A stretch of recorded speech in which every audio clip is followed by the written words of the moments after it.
Hello, everyone, and welcome to the TSMU Q&A series. I'm your host, Mark Hubbard, where I'm here for the third time. Super excited to be here for the third time. So thanks TSM and TSMU for having me back.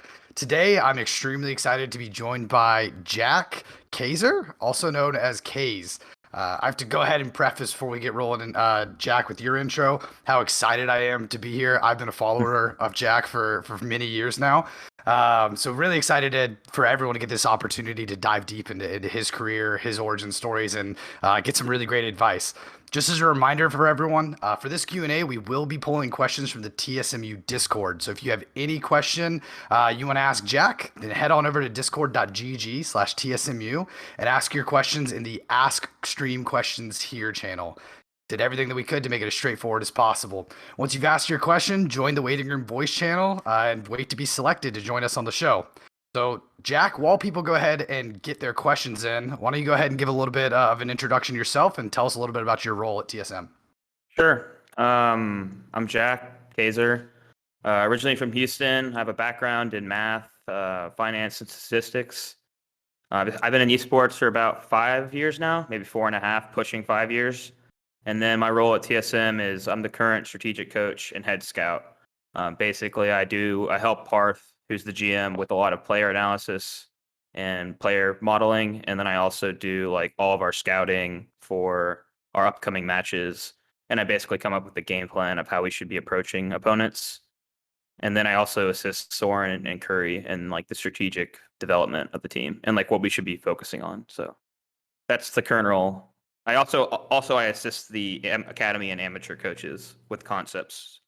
So as like they teach the players, those concepts will just progress into the LCS. You have a ton that's falling directly under your umbrella.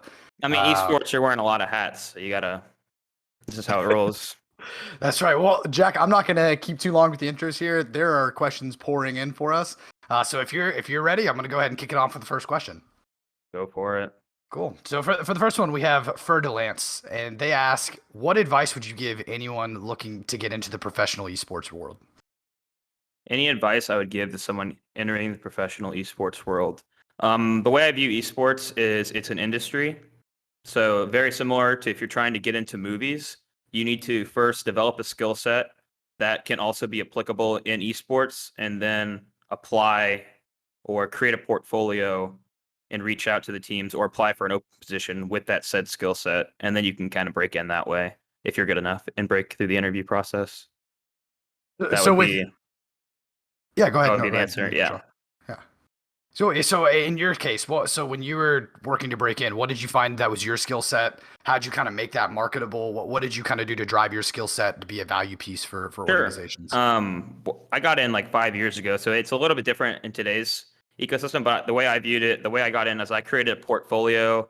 I did like math calculations on builds, like build calculations, and then I created scouting documents for the lowest barrier to entry place. My first org I worked for was Direwolves in Australia that spoke English. So I just created reports for those teams, reached out, got picked up by an Australian team that way because it's there. There's a demand for that. So it's if you just offer it for free, that's how I broke in, basically. Sure. Well, Fertilance, thanks a ton for the question. And with that, Jack, we actually have our first voice caller for today. So we'll go ahead and bring on in, I believe Panda Turtle's coming on in. So Panda And the Turtle, welcome. Turtles. What a name. Yeah, I think Panda Turtle's a repeat offender too. I think you've been on here before, right? I have. Awesome. Well, fire away, Panda Turtle. So my question was, I was curious how important context was when it came to like scouting a team, like whether or not, like it's like for example, if a team strength was like top lane compared to if a team strength or weakness was top lane, like how important that was for like scouting. Yeah, that's pretty important. I think whenever you're scouting for an opponent, I think this is the biggest mistake analysts make is you have to take your own team's strengths into account when creating a report that should be used. Like for example, if you're a bottom-centric team, like say you're a Team Liquid from 2018 or 2019, whenever it was like play through double lift, you wouldn't even if like the opposition's top laner would be like not the best player. I would never say like, okay, let's go play through top, and that wouldn't be the primary win condition or point of emphasis. Interesting. Thank you Did for I your answer your time. question fully, or Yeah, that's good. Yeah. yeah? Panda, you got anything else you want to tack onto that? Feel free while we got you Um, on. I guess I was curious about when it comes to like improving a team. I was curious, like when you're practicing, is it sometimes important to like balancing between like making sure that you're doing like practice for how you would play and like practice for like having a good practice session as well? I don't know if I answered that properly or not though. I think you have to a large part of practice is figuring out the patches because they do patch the game a lot. Mm-hmm. So figuring out which champions are strong, which champions fit with us, our play style. Mm-hmm. But also we do have pointed or improvement focuses in practice as well. So it's a combination of both, I would say. Okay, okay. Well, thank you. Yeah, no problem. Thanks, Panda. Appreciate it, and welcome back. So, all right, Jack. So we do have another one to get ready to tee up for you in the chat. Before we jump over to that, I do want to ask you a follow up to Panda because I think they asked a very fantastic question. You mentioned context and how important the context of the team is when you're making decisions. Today, right? Especially when you're looking on social media, draft. People talk about winning and losing draft constantly. Do you take the team context into account when you determine who wins and loses a draft, or is that perspective of the game a purely objective from what's picked and banned? I think this is like one of the larger community misconceptions. Like a lot of analysts or Twitter analysts like to just assume like, okay, this draft is winning, this draft is winning. But you really have to look at the roster and the player's ability on that roster. Like obviously a high skill cap composition, if the players are good enough, there's like an objectively better draft. But you have to look at the team and those players and what works best for that teams, which I think is a large there's like I see all over Twitter where there's never a discussion about the roster and can they actually pull off these said better drafts. That's a cool experiment or to talk about, but it's just not for people that have worked on the inside of teams. It's really not that realistic for teams to be able to play all the champions and be able to pick them up that quickly. So There's a lot more nuance that goes into that versus just, yeah, hey, then this just matchup wins. yeah, exactly. Okay, perfect. Well, we'll keep it on. We'll keep it on rolling then. So we have another question from Kieran. Kieran, am I saying that correctly? Yeah, you are saying it right. Thank you, Mark. Yeah, no problem, Kieran. Fire away for Jack. Yeah, thank you. Yeah, good to be speaking to you. I know I've sent you a couple of messages over DM as well, Jack. So excited to hear what you have to say tonight. And my question is kind of going back through your career. Obviously, you've been on Direwolves and Team Sky, and then you've gone to some of the more say elite teams that people know of, and now obviously you're on TSM. And my question is, what would you say separates just those good players, for those inverted kind of quotation marks, from those who are at the very elite levels? You know, like the double lifts and the people who are seen as these elite level players compared to maybe those slightly lower down? I mean, that's a very complex question to answer because I've worked with a lot of great players and there's different strengths for each of them. The one strength that you have to go with that they have to enjoy playing the game a lot and actually just constantly be thinking about the game, or at least that's what I found in like the top end players. Um, like I've worked with Caps, he's like constantly thinking about the game, even when he goes to sleep. Even like Fire is another example of this. Like 5 years ago when I first worked with him, um, back then he was like he constantly thought about the game. So I just think mainly that and work ethic as well. I mean, there's like a lot of different very good players. Some are better at team camaraderie. Some are better at keeping the mood light. Some are better at like, for example, for top lane, like just knowing their matchups really well and being very clear with the coaching staffs about okay, this is how this matchup should play out. So I think it's a lot of things.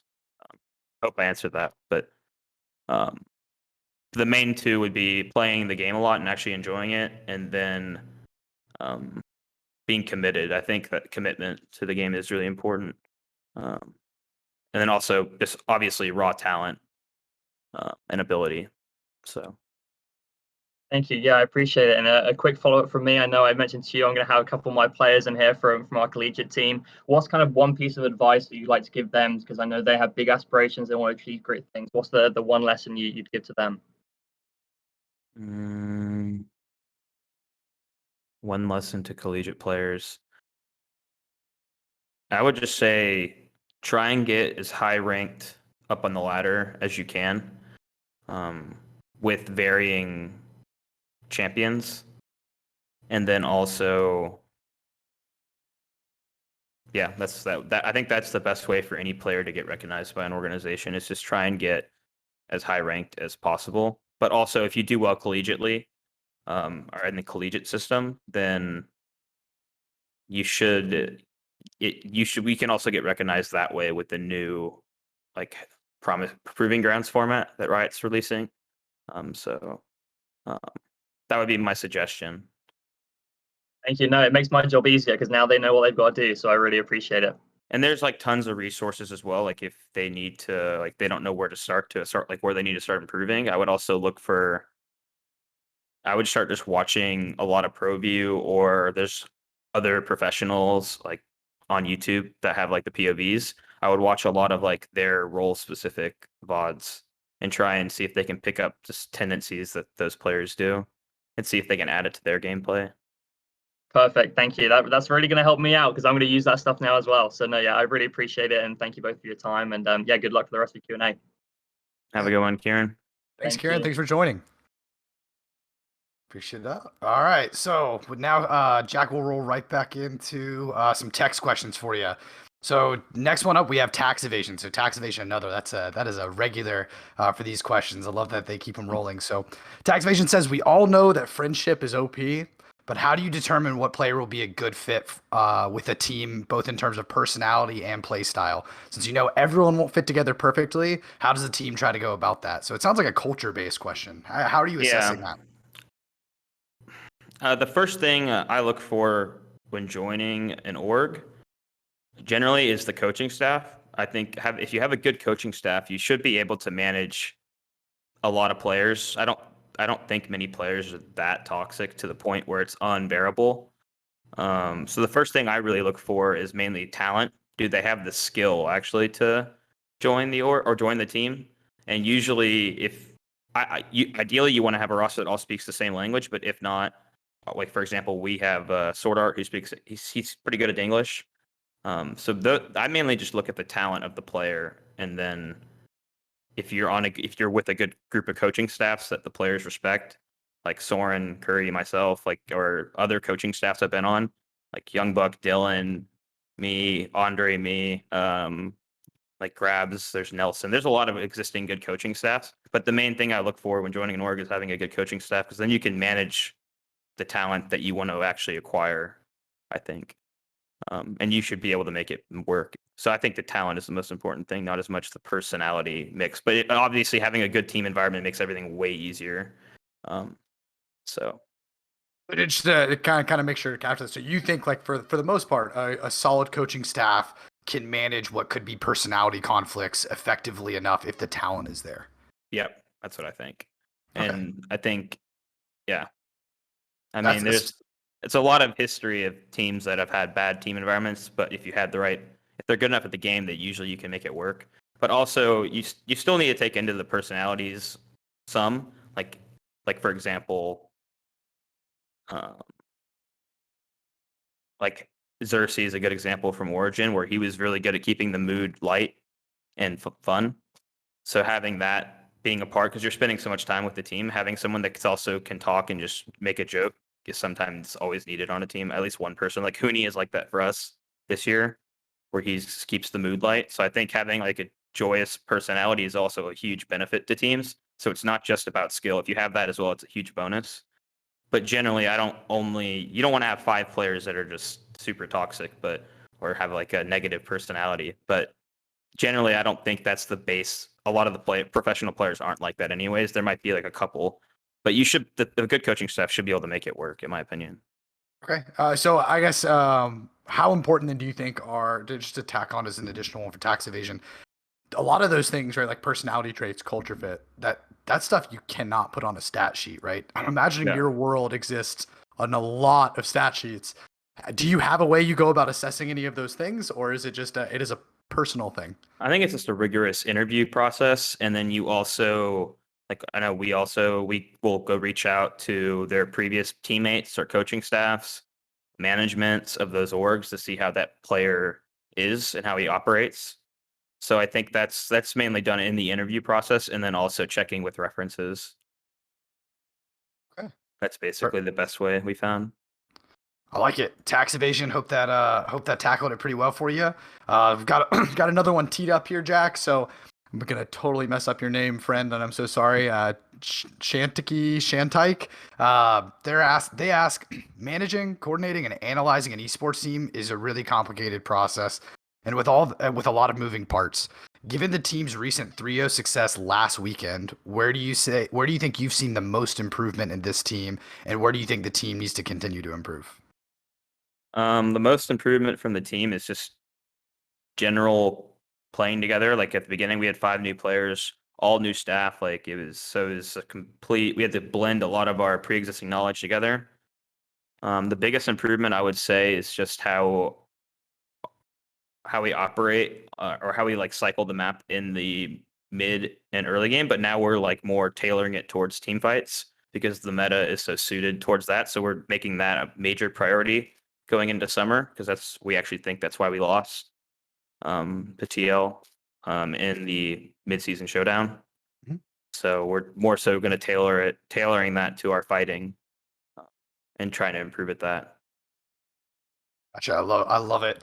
Shantiki, thank you so much for the LOL specific question, man. I absolutely love that. So we do have another text question coming up, Jack. So this one comes from Drippy. Drippy, give me a second. It's a lot. So look, Drippy's looking to leave college with a master's degree in business analytics. So what would you say are some essentials coming from an analytics data science focused program that are necessary to get you noticed by analytics departments at esports? So this could be like an understanding of certain econometrics terms, software commonly used in your work, etc. And they also said, good luck, good luck. So Good luck. It really depends what role you want to apply for. I would say being able to build out databases and use Riot's API and code help a lot. We also have Blitz who does this for us as well. So that also helps. But I would just mainly saying being able to manipulate Riot's coding. If you're trying to get into the competitive side, I think esports has a long way to go in actually using data appropriately because Riot does, or the publishers do have all the control in most cases.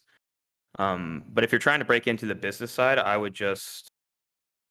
don't have as much knowledge on the business side, but I would probably say apply to a job opening if you want to work in partnerships or something like this with like a deck of basically a deck of like metrics of like interactions or something. It really depends what kind of job you're trying to get into per se, and then tailor your portfolio to that. So are there any, you said your background is in math, correct? Yes, that's where Correct. you have. So for obviously massive amount of analysis that goes into that, a lot of logical thinking, Yeah. critical reasoning skills. So now that you're in the job, are you guys Excel, Google Sheets, SLI? Are there any softwares in particular you find most important? Are there any programming languages you might use to make your day-to-day more efficient for looking through stat sheets? Anything Yeah. like that? Yeah, I mean, I use mainly my math degree to do math on builds. We have a data analyst, Tatham, who handles a lot of our backend programming. He uses JavaScript, Java, C++, Python. He uses all of it. So I would say mainly JavaScript because you want to have it available on online database so you can actually use it anywhere in the world generally. Because like esports is a traveling venue and JavaScript's the coding language that you use to build it out on a web server. I would say a web server is the most applicable. Um, but we used Google Sheets mainly in NA, and it works pretty well. Okay. The highly collaborative, being able to be on all the time, pretty important from the Google Sheets and a big Yeah. value piece, I'm guessing. Yeah, we have like Hatham, that's like his whole job is to manage the database system. I used to be a data analyst years ago. I'm glad I'm not anymore. But we have him handling that, so it's really nice. Well, and Drippy, the beautiful part of that is right, biggest esports org who just signed the largest deal in esports history. Google Sheets, free piece of software or web-based software you could access in something as simple as a Chromebook. Yeah. So I like Excel more, but Excel isn't available online. You have to bring it physically with like your laptop, or you can share it, but it's still not as accessible. Sure, absolutely. Yeah, so there you go. There you go, Drippy. Access right to the inside there. So we're gonna keep rolling then, Jack. So we have another one. They're just pouring on in here. So Hurricane 7 US 7 Sorry, Hurricane. I'm sure I'm messing that up. But Hurricane asks, when the meta shifts and your players need to learn new champions, do you have them play those champions a lot in solo queue, or are there certain resources that you use to help them figure out a champion in their playstyle? Solo queue, one-on-ones, 2v2s with our amateur and academy teams. And then also, if they really need help learning the champion, then we will assist them with like finding VODs of other professional players playing it at a high level. But primarily, it's through solo queue practice before they can try it in scrims. But sometimes we let them try it in scrims regardless, uh, because sometimes if a new champion comes out, it just constantly gets banned. So Makes sense.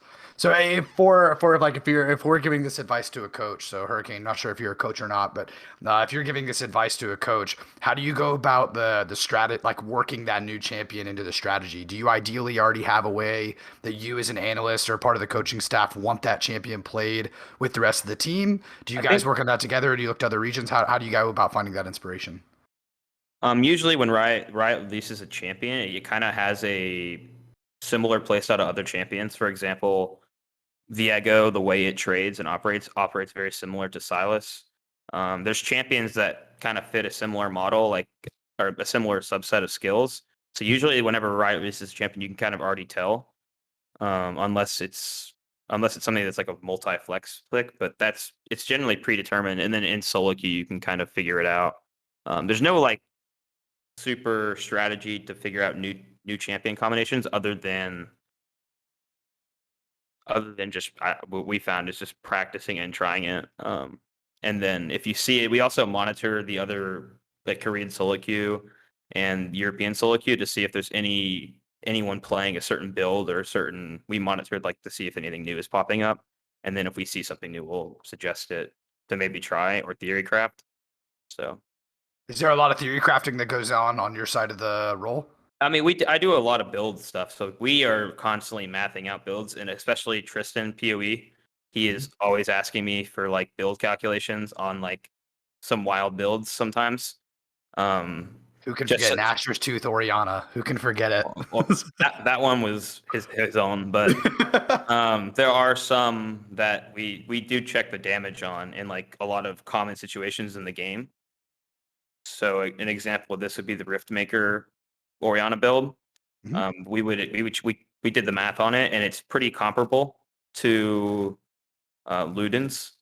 And basically, if in like certain game situations, this build might be better than this other build. So it's more so on that, like in terms of items, but in terms of physical champions, it does not as much. But it's more so just practicing and then monitoring the other regions to see if it's popping up. Because we also do monitor the other competitive regions. Like we have a whole sheet of what other regions are playing. So, and then one other thing I'll just tack on to Hurricane's question. So I heard you mention like the specifically new champion release. All the advice you just kind of gave out, is it the same for when just the meta dramatically shifts and either pushes existing champions in and out of the meta? Same sort of advice there? Yeah, it's very, very similar, but usually like these players, at least at the LCS level, have been playing the game for so long that they know how those champions operate more or less. So sometimes it doesn't take that long to pick up those champions because they played them like in the past. Um, so yeah, at the LCS level, that's at least how it operates. Okay. All right, and so the Hurricane, thanks a ton for the question there. Jack, we're just gonna keep it going. Go for it. So for the next one, we have Element. Element, I'm so sorry if I pronounced your name incorrectly, but Element asks, "Hello." Their question is, how can they join TSM? What's needed? What are the requirements? And if joining implies being too active. Not entirely sure, Element, what's meant by that, but I'll kind of assume Exactly. like, yeah, we'll take it from, does it require a massive amount of activity prior to joining, I guess? So Uh, being very active in the community, active in whatever title you're looking to chase, whether it's influencer, analyst, whatever it is. Any sort of advice there for breaking into TSM as an org? I would say, as I said in the beginning, having a skill set already helps a lot. Um, and or at least going to school for something, and then like looking at the internships that we might this actually TSMU might be providing. But also I would yeah, it's just it's like an industry, so you having an existing skill set and then just applying as a job opening opens. Um, or you can also the better you are at networking, the easier it is to know when job openings happen because sometimes they don't get published. So if you just can build up like a portfolio, and then even if you don't work for like one of the tier one orgs, because it's like the tier one orgs, usually they're pretty hard to break into initially, but there's like a lot of orgs where it's like where you could reach out and get a job in esports, get connected, and then move your way up. Like I don't think anyone just starts off at TSM or starts off at like one of the top orgs initially, or at least that's not the most common path, unless you have already a big skill set that's transferable. Like how I started off, I went to Oceania, then Europe, then back to NA, then back to Europe, now back to NA. Um, it's really hard to break into the tier one orgs, I would say, without any type of experience. But you can maybe break in with like as an intern to start it off. It really just it's pretty variable, but having an existing skill set is the main suggestion. I'm noticing one thing between all of the interviews for TSMU that I've watched and now have been able to conduct. I'm noticing one thing that's a kind of a common trait among all of you. Is it seems like you all were willing to jump at just about any opportunity you really could to break in. I mean, moving to Australia is a really, really big move, right? That had to be pretty scary on some level. You're going to be Yeah. an expat. I mean, there's no language barrier, right? But that's a big deal. That is a 16-hour flight, right? I That mean, yeah, I did it a lot when I was in college, and I worked remotely for the first half. And I mean, I kind of knew I wanted to get in before esports kind of exploded, and I kind of gave my whole parents like a full PowerPoint pitch deck on it to sell them on the idea. But yeah, it does take a little bit of faith or like a little bit of confidence in whatever you're doing. I think anyone in esports really does overall enjoy it and have a passion for it, so it makes it a little bit easier from my experience at least. And you mentioned so this is the second time I think I've heard you really drive passion. Earlier was in reference to players, right? You were saying the best players that you've worked with, they eat, sleep, breathe League of Legends, right? Where do you fall in that camp? Is that another piece that's been very essential for your success and you're breaking into the tier one orgs? Are you eat, sleep, breathing League of Legends? Uh, Where do you fall on that scale? it really does depend during the season. I used to when I first was starting out, I was basically it was like a lot of hours, like a crazy amount of hours. Now I do the last thing I want to do when I have off time, which is very seldom in esports, is watch video games. I like going outside. But for during season, like because we have now three games a weekend, I have to do the match prep on it. So basically, my week is from like Tuesday to Sunday, and then we have Monday like half off. Um, and it's a lot of hours on the weekends as well because you have to adapt the prep towards it. So it's a job that necessitates a lot of hours. And when I first started, I did eat and sleep and breathe it. But as you have your base knowledge build up, you can you still have to watch a lot because you're still competing against a lot of other teams. So you're kind of forced to, I think. But Perfect. yeah, Awesome. Thanks, Jack. Element, thank you so much for submitting your question. I hope we adequately captured it and got what you're looking for. So, Jack, we'll have one more text question, then we've got another one coming back for voice. So, for sweet. questions, this next text one, we've got Jamie Morris, and Jamie asks, "What's the favorite play style that you like your team to have? More so, do you prefer to make plays that are mechanically difficult and more rewarding, and less rewarding versus less rewarding surefire plays? So, is there any kind of like way to play the game that you tend to gravitate towards?"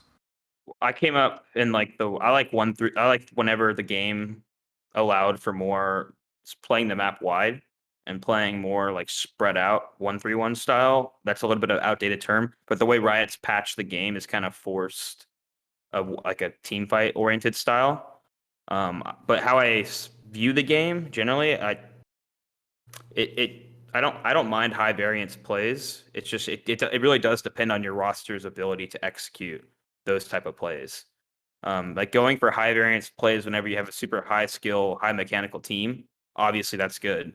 But if your team isn't, like, for example, on Origin, everyone's saying every team should play like G2. You have to understand not everyone has G2's caliber of players, so that style might not be suited for that team. I think it really does come down to the roster you're working with and not as much your personal preference. You need to use your player strengths to develop the style. It can't be like a coach's style. Um, so Amy, appreciate the spicy question. That was a really good one. Jack, we actually have returner, so Panda Turtle's coming right back up to talk with you a little bit more. Panda, welcome back. Appreciate you joining again. Hello. I was really curious in learning about what would your advice be for learning how to do the math on different item builds? My advice for it would be first understand how resistances work and and how it's all online. You could probably look up like just basic math or basic like damage calculations. Mhm. And then I would just look at the common scenarios in game where that, like, what are the most common trade patterns or trades that occur, and what are like the item breakpoints that are really going to make a difference. Like, okay, second item, should I build this or this? That would be my main answer. But the formula should all be readily available. There are more like advanced ones you can do, like effective health. That way, if you would want to, I can answer that in private. That would actually, I don't think anyone. I should answer that probably publicly, but Okay. if you want to reach out to me privately, I'll give you a more detailed answer on that. Thank you. Anything else, Panda, before we get you on for a third time, I'm sure? I think I'm good. Thank you. Awesome. Appreciate you turning in, Panda, and always appreciate the questions. So next up, Jack, we'll jump on into Ace MS question. So Ace MS asks more on the business side of esports is where they're curious. So they're seeing a lot of orgs raise millions of dollars. For example, the TSM $210 million FTX deal. Yeah. Where do you think that money is best used for the esport brand? It's a tough one. That is a really tough one. That's a tough question. Ace is holding your feet to the fire with that one. It really depends on what the org is pushing. Like what organization, like 100 Thieves has a different vision with how they want to use their money, I would assume. TSM, I think it'll be used to expand and also keep up with like roster expenses, because that's probably the biggest expense they have. It's a really complex question that varies per organization, I would say. I don't know if I would be qualified to give you an accurate business development answer on each organization, but I would assume it would just be used for future development and mainly maybe revenue, like the parts of the business that gain revenue, maybe doubling down on that, but then also used for the main expenses, which is usually roster and staffing. I'm sure you want to see it dumped right in there for those trophy cases to add to the cabinet, right? Would be ideal. Gotta decorate those. I'll talk to Parth. I will see what he says, but yeah, that's a Ace. That was a tough one. I appreciate it. I'm sure TSM, an org that prides themselves on the amount of winning they do across all esports, are gonna throw it at whatever they can to get more of that bread. Even like content around it, like content around all the teams. That might be something the orgs are doing. Merchandising build outs. You could also do, like, I've seen like my old org Astralis just opened up like a pop-up store in Copenhagen where they sell their like all their merchandise because they're like huge there. So I think it really depends where they're trying to generate revenue, I would presume, and then use it to bootstrap that so it becomes a sustainable, not as much as a startup, but more of a sustainable business. That's what I would assume any startup. A lot of esports orgs are more startups, but any business should try and bolster that area. But awesome, Ace, appreciate it a lot. I love the high pressure questions there. Next we've got Fertilance. So Fertilance asks, I like it short and sweet to the point. how'd you get to where you are now? So give us, if you can, there, Jack. Give us like your origin story. How are you where you are? I know you touched on it a little bit. Put a little Yeah. bit more depth to it for us. So yeah, I reached out to the Australian orgs, all the Australian top end orgs. I ended up joining Direwolves in 2017. We made it to Worlds, so I flew to Worlds. We won both splits there. So, and then we flew to Worlds in China. Before I flew to that event, which I came prepared with the scouting documents on Fnatic and Cloud9 already complete before even landing, on their opponents for the play-ins and for the play-ins. And then once we lost in China, I pitched it to the Fnatic coaching staff in the lobby while in China. And then I ended up just staying in China with Fnatic in 2017 for that event because they really liked my work. And then because I did this all for free still with Fnatic. And then I ended up signing with them for 2018, which we did really well. 2018 Fnatic made Worlds Finals. And then after that, went to Team Liquid, then to Origin, now at TSM. I've been with TSM for like almost a year now. We're pushing a year. So it's been going pretty. That was my basic origin stories for esports. Okay, that was you hit that really quick. So let's take a little bit deeper of a dive just to make sure we get the complete the complete picture here for Fertilance. So you went to Australia, right? And then you made your pitch for strategy in the hotel lobby to Fnatic. The scouting But documents. scouting documents. Okay, so yeah, let's hit that for a little bit because that's it's easy to look and be like, well, Jack Kays, you're at a tier 1 org, but that takes some gumption. That takes a lot of Yeah, confidence to go do. So I mean, the better if you are like super confident in your work, and you're really good at networking. Once you get the opportunity, you're gonna move up faster through all the orgs. But yeah, basically, I just came prepared with the scouting, all the documents complete, and I said, what worst case scenario? What happens? They tell me no, and I'm like, okay, no big deal. I just go back to Houston, and stay with the Australian org or apply to other organizations. Best case scenario, I get to work with Fnatic in 2017 Worlds and how I have a European connection.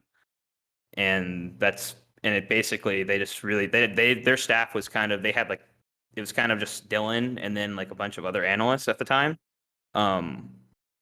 So I just instantly just tried to add as much value while there in China. I could have had a holiday in China if I wanted to. But So, but before we jump away from Fertilance's question, there's another big thing you touched on. A caller from the TSMU community asked during my conversation with Dunk 2 weeks back. You mentioned networking, and this caller specifically, they asked, "What's your advice for networking? Well, what do you do? Do you drop in DMs? Are you checking LinkedIn? Like, where do you do your networking? Because that's important in every professional aspect. But for your world, where does that go on?" mainly did it in Twitter. Like I messaged so many organizations on Twitter before getting picked up by Fnatic with like so many documents, so many videos, like my portfolio tailored towards that company, with stuff that would instantly they could use for their team because it's a basic demand. If you give them value, you can't just reach out with like a whole resume and cover letter. You actually need to tailor your portfolio to that team/job. And then I would suggest working initially for free, because that's how you break in, so they don't have any risk. It's only upside. But I mainly just reached out all on Twitter. There are some stuff you can go to, like seminars and all that, but I think for the most part, at least for the competitive side, that there's no competitive stuff is really shared like that in like a group setting. But maybe for like the business development, I know like in normal sports, there's like a sports analytics conference that goes on all the time in the Northeast that Daryl Morey started. So I think as esports progresses, there's going to be more and more of that pops up. But yeah, I would say mainly just esports mainly lives on Twitter. And then it's slowly progressing to LinkedIn. I also have a LinkedIn. That's mainly for like talent agencies. You kind of want to use LinkedIn to reach out. It's like, yeah, if you're mainly working with talent, the agents for the talent agencies will be on LinkedIn. So it really does vary which part of esports you're trying to get into. So, So another piece there. How many of those? So you did a lot of, I'm assuming, Twitter DMing and a lot of emailing. Yeah, like almost How? like to an annoying level, probably. So, Um, well, rest in peace your DM inbox after this. yeah, like people have even like apologized to me that they didn't like answer me back now that I'm in the scene. So it's just like because like I didn't have any connections from. I grew up in Houston. Like there's not esports in Houston. It's very not many. Like maybe one or like Houston Outlaws, but that's about the extent of. And that wasn't even there 5 years ago when I just got started. So So yeah, how many of those DMs went unread? Like, or it went unread, unreplied to, left unread? Was it most of 50, them? maybe 60. Like I would message the same like multiple people in the organizations that were on the coaching staffs until I got a response. And sometimes like you don't want to message the top people, you want to message the assistants or the analysts, then they will usually forward it or at least give you an opinion. Um, and sometimes you don't even need to be asking to get picked up. You can just say, "Here's some of my previous work. I would love to hear your opinion on it." I know a lot of analysts would answer back. Like I've answered, maybe not as much anymore, but I'll go through like all my requests and at least try and get an answer back to people. Um, I think that also, if you can get your name in the scene somehow, that some of the top analysts like will recognize your name or the recruiters, and then whenever a job opening does open and you apply, then like that person probably remembers 3 years ago you messaged them. So even reaching out and them getting an opinion on your work could help you in the future once job opening applies and once you apply. Um, so yeah, that's how I would network. Fertilance, hope we got that answer as complete as possible. I think there's a lot of things that fell under the umbrella of your question. Also, Go ahead. I say once you're on a team as well, like I think in-person networking is always the best. That's why I pitched it in at the hotel because I know that would at least last. They can't really just ignore you if like you're in person. Like you just say, hey, obviously they're most likely going to say yes if here's an obvious need that you guys probably have. It doesn't hurt them at all. So try to make it as hard as possible for the person to say no to looking at your work. Um, but I wouldn't just reach out with like a resume, email, say, "Hey, I like esports." You kind of need to show the person that you're reaching out to that are capable um, with like something tangible to the job. There we go, Fertilance. All right, Jack. Next up, we've got tax evasion. So tax evasion, repeat offender, I think, on just about every show. So tax evasion says in off seasons like the one we had before spring, where TSM is moving around tons of pieces. How does the team stay organized and all that chaos? So it sounds like a lot of off season stuff, right? When there's a lot of shuffling going on, a lot of churn, a lot of turnover, a lot of contract. What do you do to stay organized? How do you keep sanity in that? It's got to be tough. It's got to be tough. I think we at least as staff we take off a little bit of time after Worlds, but then we recoup, debrief what went good, what went poor during the year, and then Parth, the GM, will already be looking at potential players before the tournament starts, or constantly looking for up and coming players, and then we usually have time to go back home, and then we'll just do video calls every day, going through like what players what players we should be looking at, what are the roster iterations we need to look at. Then we interview the candidates we're looking at primarily, and then once we narrow it down, then we do player analysis on those players to actually get who we actually think is in game better. Um, so that's kind of how we do it. How do I stay sane? During the off season, I just go back to Houston, go see friends from college or family, and I try and not look at the computer for like a good amount of time. Like after we lost in spring, I didn't turn on my computer for 14 days. I just used my phone for Discord because we had like time off. So because like during playoffs and towards the end of the year, you're really ramping up and trying to peak. So you really need your debriefing, like just relax time. Yeah, so I want to emphasize that for everyone because there, no doubt, you've talked a lot about the immense amount of like hard work that goes into one, performing your job, and then two, getting to even the point in the career that you're at. Guys, unplug. people unplug once in a while. It's important. You can't be at peak performance at all times. You have Yeah. to chill out a little bit to get back to that high. If anything, like the downtime is the most important time, because if you run at a high rate and try to keep going, you're just going to eventually burn out. And then if you burn out, then it's going to take you months and months to like recoup. So I think actually pacing yourself is something I've learned over the years, especially from the beginning. Like the first couple years when I was like 20, 21 trying to break in, I really pushed it, but my work-life balance was completely thrown off. But as now I'm 25 now, I think I've got a better pace on it. So I think it's pretty important. You heard it. You heard it. Everyone heard it. Can't emphasize that enough. Hustle, but find balance. Find balance and take care of yourself.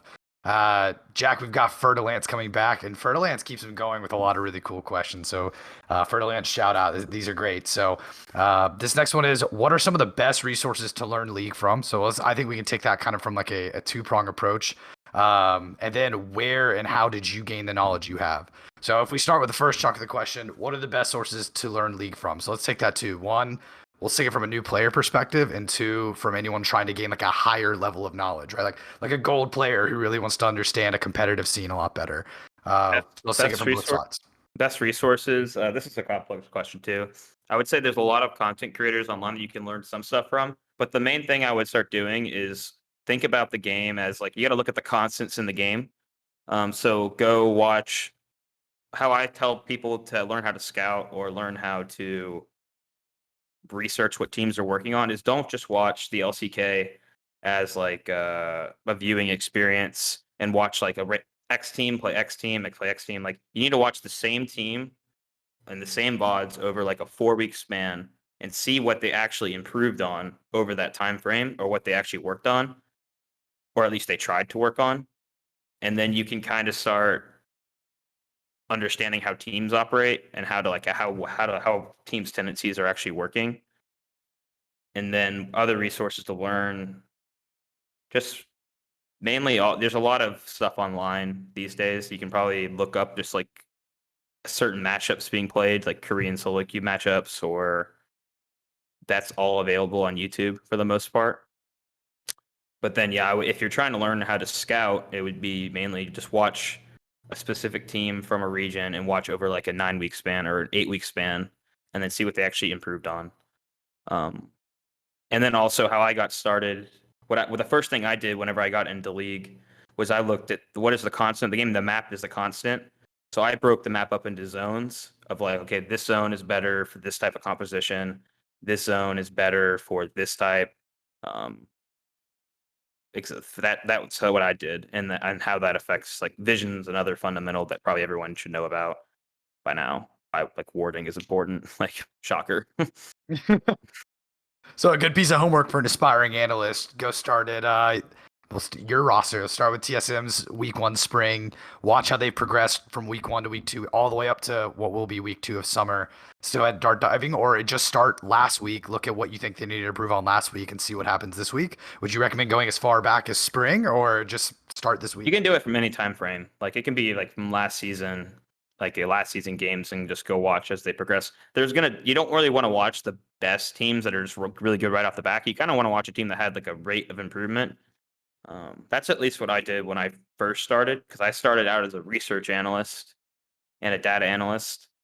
And the research analyst, all I did was mainly just watch the LPL or LCK. I was assigned a region, and then I just basically create reports and then used contextual stats to back up my hypotheses. So it's a mix of like watching the games and then also using their like useful statistics. Perfect. I think you got both parts of that question pretty perfectly with that one. So Fertilance, hope Jack was able to capture everything you're looking for. Next, Jack, we have another voice caller. So it looks like Dorwy is joining us in the voice chat. Dorwy, thanks for coming on. Hello. Yeah, I'm Dory, and I actually had one question, so I'll just preface it by saying, when working as part of the coaching staff, there's a lot of content to consume, especially with how fast the game moves in terms of like patches and the meta. How detrimental is it to bring on more staff to help wade through all that information? does it turn into a case of where it's like too many cooks in Mm. the kitchen, or is it like where you guys aren't finding the quality person Mm. to I help you think go through that information? I think you're one correct that the knowledge gap in esports is still relatively low. It's not really it's not spread out like quality Mm-hmm. staff members because there's no like training or official way to get into it. Mm-hmm. You usually just have to be self-driven and know what works. But I think one Mhm. thing when you assemble a staff is the main thing I look for is counterbalancing the staff members. So Soren will have his own strengths, Curry will have his own strengths, I'll have my own strengths, and then Hatham will have his own strengths. So we each have our own individual roles that will counterbalance the other's weaknesses. So we're not really overlapping. Because I like, yeah, that would be my answer. So I think that really comes down to staff assembly, which I think a lot of organizations, not to call anyone out, but do it pretty poorly. But that's the main thing. I think counterbalancing your staff with complementary pieces is the most important. So If I had like, it's really oh, like, for example, like for draft, I don't really discuss draft that much. Like I'll give my opinions to Soren and Curry, like, hey, I think this is obviously best for our team. But I try to just mhm. leave that to Soren, Curry, and the players because that's a 7-person thing. So I think it is also on the individuals in the staff to know their role and just try and be the best at their role. So May I ask a follow-up question to that then? go for it. By all Okay. means. Um, I've asked Parth like something similar to this before, and he said like especially when it comes to the world stage, like on season is different from going to worlds just because you're facing off into like 10 different teams and 10 different ways that they play the game, which is different from like playing against teams who play a similar style like every single week, right? And he said one of the hardest problems was adaptability. And I was wondering if like you guys ever considered like having more just like people willing to help out, go through all that information to like, help you guys reach different Hmm. ideas or theories or like theory craft even more. From our experience, it doesn't. The problem again is just like I think TSM and any organization will bring on anyone that is qualified to Mhm. work with the players, but you really want to keep your staff interaction with the players to a limited number of people Mhm. because just to build continuity within building a team. Mm. So generally, you want to find someone that can do multiple roles. Like if you want to hire an analyst that's also a translator, or I do scouting and strategic. Data analyst is his own thing. Curry is like player relations, but also has been a head coach, so he can help Soren and helps with draft. And then Soren, obviously ex-player, knows a lot about the game. So I think ex-player, ex really good player, not just an ex-player. So I think a lot of it is just counterbalancing the strengths, but also having multiple strengths within one coaching staff. But I do agree there are some times. I think when you go to international events, like I've been to MSI twice, Worlds like multiple times. Mhm. And I think that the preparation role becomes more important at those events because obviously you need it. There's a lot of opponents and there's a lot of legwork that Yes. goes into it beforehand. That's like what the people that do the scouting, like that's what you ideally hope for because like you want to play against the best competition, but then that Mhm. also you can't have like players coaching the team. You need to actually have their roles set in stone because once you're Mhm. going up against these other world class teams, each person in those roles need to be very efficient at their jobs. They need to focus on their individual role because you're versing people that are very good at the game and they Mhm. get paid a lot of money as well. Like these players. So like, yeah. Thank you so much. I think that like fully answered my question. Thanks for joining, Dory. Really appreciate it. Thank you Yeah. so much. Thanks. All right, so Jack, we're gonna get ready to round this out. So we are coming up on our final two questions. So appreciate you hanging for the full hour. Yep. Next, we've got Kokak. I really hope I'm saying that right. They say what do you think is making the LCS a weaker region right now when compared to the LEC, LCK, and LPL?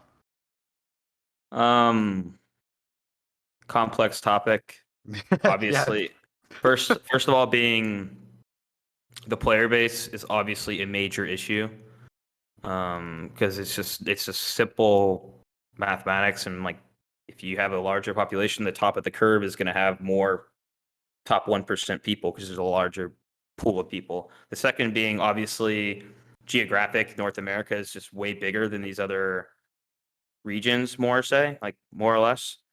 Europe's the closest, but the most professional players play from Berlin, and the servers in Amsterdam, so it's like 20 ping, 30 ping, because Berlin internet, not because the distance. And then I would say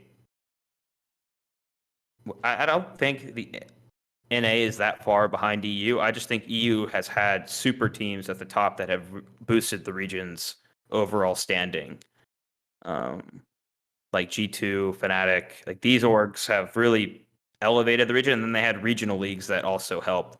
Like whereas like that's why Europe has done relatively well, is because the regional leagues provided a semi-professional avenue for players to come right out of high school and go into that instead of college. So I think a lot of it is the infrastructure of how the US is run as well, where now there's a collegiate system, whereas in Europe you just go straight into semi-pro initially. That's also why in the US there's a bigger sporting culture though, because people have generational fandom with colleges.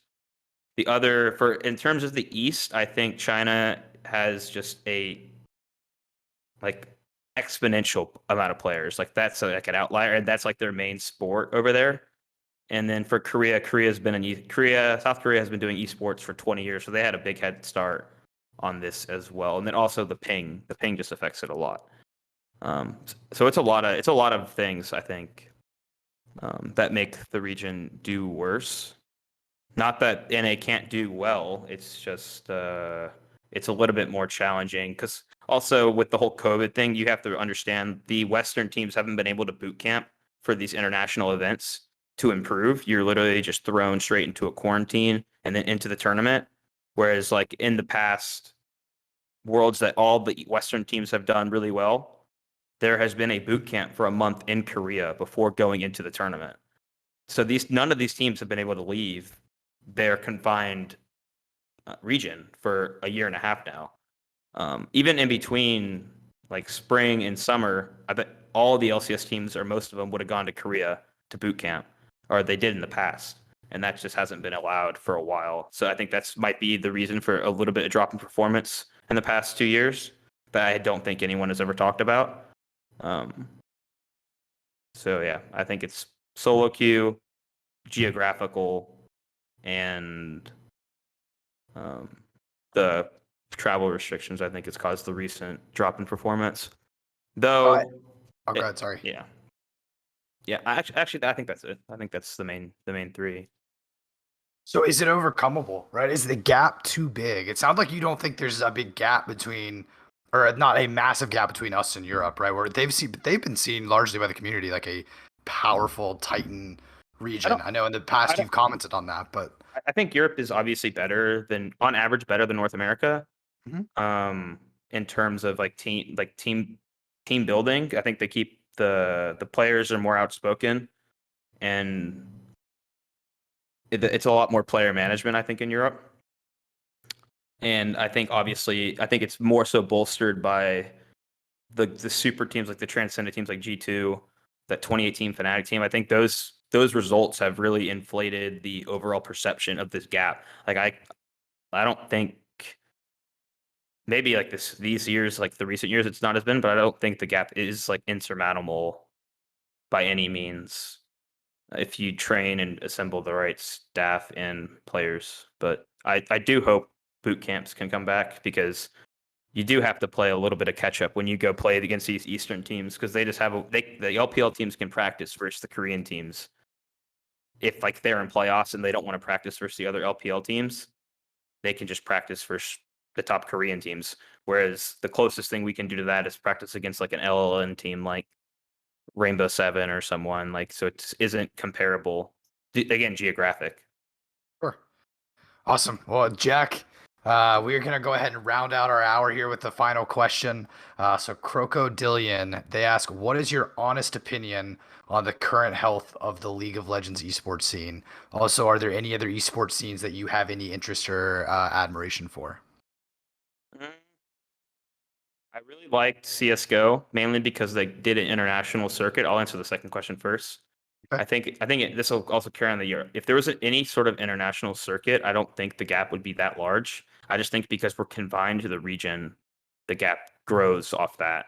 I like CS:GO's international circuit. I think the way Valorant's doing it is very similar to that. I always grew up liking Call of Duty, and I like the FPS games and how they're a little bit more exciting because they're just more on edge. In terms of the first question, what was the first question again? Sorry, I just Yeah, lost my train of absolutely. thought. No problem. No problem. So the first question was, what's your honest opinion for the current health of the League of Legends esports scene? The current health of the League of Legends esports scene. Complex question again.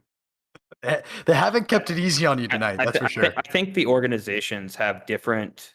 They value winning differently in each organization. Some organizations view the slot and they think it's going to naturally mature and gain value over the years. Some organizations want to win now to maximize their brand value. So once the league does mature, then they will be the premier teams in that said position. In terms of the health of the environment, I think I think the stability of the organizations and any entertainment got thrown off a little bit because of COVID. So in terms of the overall health of the entertainment industry as a whole, even sporting franchises is on shaky ground. But I think esports they should be in a fine state, I would say, and give it a couple years. It might be in like a small bubble right now and it'll go down, but I think it'll eventually spring back up once events come out. Events start rolling out, and then I hopefully an exclusive broadcasting rights deal eventually comes out, but that's not on me to answer. That would make logical sense from my angle, but yeah. Perfect, Jack. Really appreciate it. Crocodilian, appreciate you closing us out with that question. So everyone, thank you so much for attending. There was a ton of involvement from the community on this one. Appreciate you keeping it nice and busy and a really great flow. And thanks to all the callers who made it a chance to jump on and talk with Jack. A really awesome opportunity that TSMU is able to provide everyone. So thanks everyone for the participation. Jack, really appreciate you spending the hour. Yep. Really appreciate you making yourself an available resource for the TSMU community. And like I said, thanks so much for the time and the valuable insight. You put a ton of thought into a lot of those. It was awesome to get a chance to speak with you as well as a fan. So again, very much appreciate the time.